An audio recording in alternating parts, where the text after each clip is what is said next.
What's up guys? Welcome to Miss Minchin channel and to my first video. For today's video, I will show you how to make an online quiz on Quizizz.com. Para sa hindi pa nakakaalam kung ano ang Quizizz.com, this is an online quiz free platform that we can use on the new normal class. Ito rin ay merong automatic assessment feature, kaya teachers hindi na tayo isa-isang mag-check ng mga papel dahil automatic na itong si Quizizz.com. At isa pa, siguradong hindi maboboring ang mga students dahil merong itong sound effects and animation kung saan may enjoy nila ng sobra ang pagsasagot ng quiz. So kung paano? Ganito. Open your internet browser. Next, go to Quizizz.com website.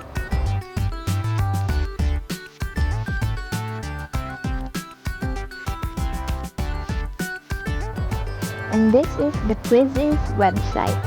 Para sa mga unang punta sa Quizizz website, kinakailangan nyo mag-sign up. Just click the green button there. Kung ikaw ay meron ng Google account, pwede mong piliin ang sign up with Google. Kung hindi naman Google account ang email mo, pwede mong i-type ito sa ibaba. Dahil meron na akong Google account, I will choose sign up with Google. Just click it. Choose the account that you want to use by clicking it.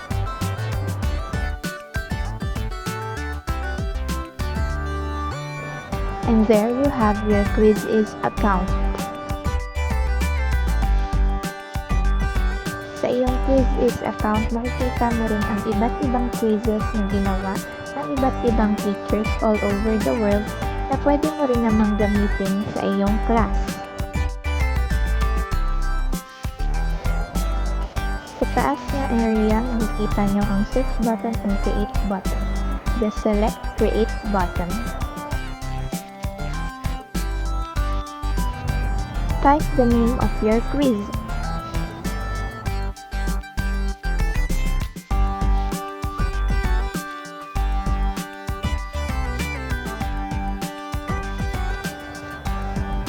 Select the subject of your quiz.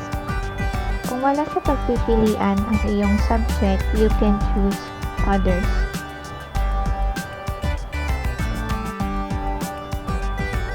Then click next.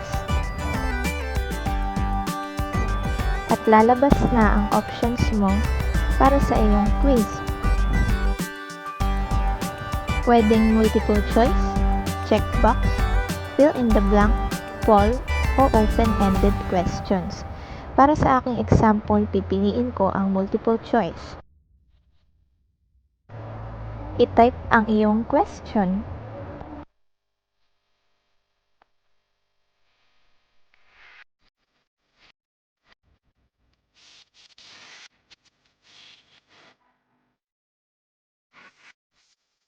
Next, type the choices for your questions.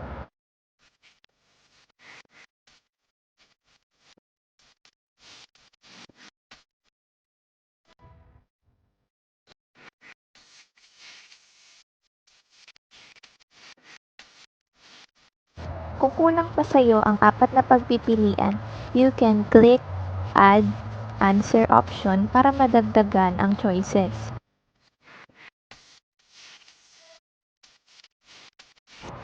Kung gusto mo naman lagyan ng formula ang iyong tanong, you can click Add Math Equation. O kung gusto mo naman lagyan ng picture o audio ang iyong tanong, you can click Add Image or Audio. Sa bottom left, you will see the time allotted to answer this question. Ibig sabihin, ito ang oras na nakatakda para sa mga bata para masagutan ang isang tanong. Kung mahaba ang iyong tanong, pwede mo itong baguhin. Just click it and choose how many seconds or minutes do you want the student to answer your question.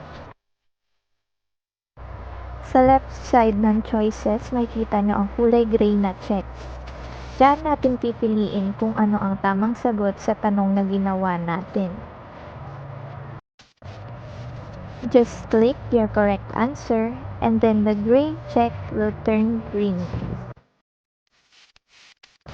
After clicking the correct answer, click Save.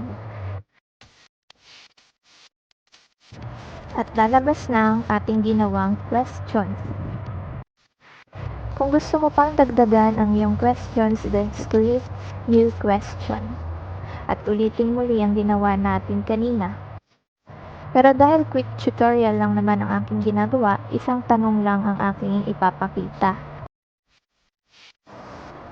Kung natapos mo nang i-type ang lahat ng questions, just click Done.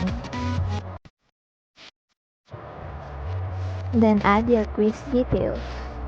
Para sa first, add your title image. Ito ang magiging cover photo ng iyong quiz. Para lagyan ng cover photo ang iyong quiz, just click the box.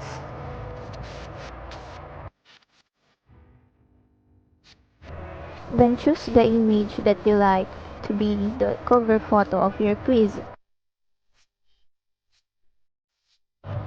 Kapag napili mo na, ang picture ay mag-a-appear na sa box.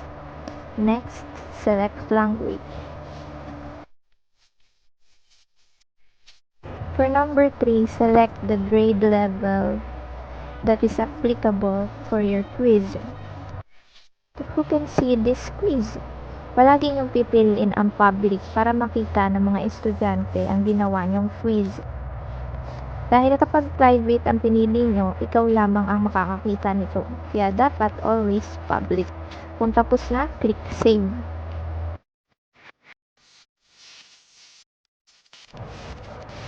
And there you go, ito na ang iyong personalized quiz online. So that's it on how to create an online quiz through quizizz.com. Pero may additional pa akong ituturo sa inyo. Para hindi palaging nawawala ang iyong ginawang quiz, ay suggest na i-bookmark nyo ito sa inyong browser. Just go to the URL bar and click the star. Then, isulat kung anong name ng inyong bookmark. Piliin kung saang folder mapupunta ang bookmark. And then, done. At makikita nyo naging kulay blue ang star. Ibig sabihin na i-bookmark nyo na ang inyong quiz.